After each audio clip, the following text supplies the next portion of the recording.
The night the twins were born, death was already waiting outside the hut.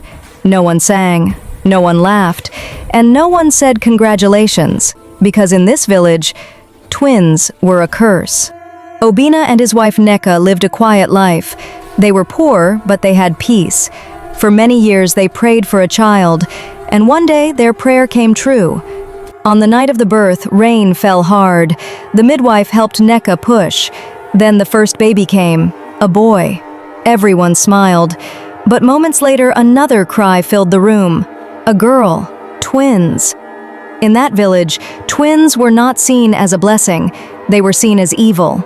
The law was simple. Twins must die, or the whole land would suffer. In that village, people feared twins more than sickness. Mothers warned their children at night, "If you hear two babies cry together, close your eyes."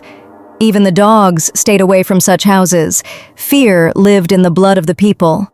Before sunrise, the elders came. They did not come with pity. They came with the law.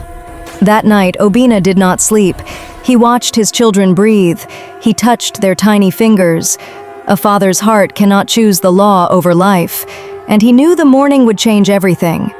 Obina dropped to his knees. He cried like a child. "Kill me instead," he said. "Let my children live." But the elders shook their heads. Only the mother can die for the twins. Neka held her babies tight. She memorized their faces. She whispered their names into the night. A mother always knows when goodbye is final. Neka did not fight. She did not beg. She only looked at her babies one last time. And before the blade came down, she spoke. "From today, no king will ever give birth. And no woman in this village will ever marry." Then, silence. After the blood touched the ground, the village went quiet. No drums, no songs. Even the wind moved slowly, and everyone felt it. Something had followed the blood home. That same night, Obina ran with the twins. He followed the river. He never looked back. One king ruled, no child. Another king ruled, still no child. For 30 years, the throne stayed empty of life. People stopped celebrating new kings. They no longer danced at crowning days. Everyone knew the throne had become a seat of sorrow. The first king waited many years for a child. His queen drank herbs. She prayed day and night. But her womb stayed silent, and that is when the elders first said the word, curse. The twins grew up far away, strong, smart, and unaware of their dark past. When Obina became weak, he told them everything about their birth, about their mother, about the curse. That night, their childhood ended. They returned after 30 years.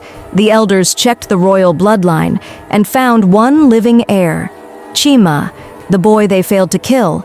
Zara married a kind man from another land. Drums played, women danced, and joy returned to one part of the broken story.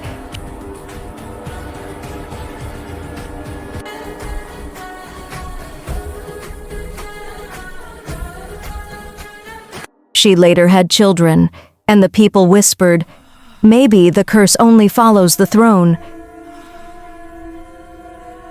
Chima became king, but the curse still followed him. His wife could not give birth. One night he cried where his mother died. Chima wore a crown, but he also wore fear. Every night he asked one question in his heart: "Will my mother's blood also destroy me?" The queen cried in secret. She felt the eyes of the whole village on her womb.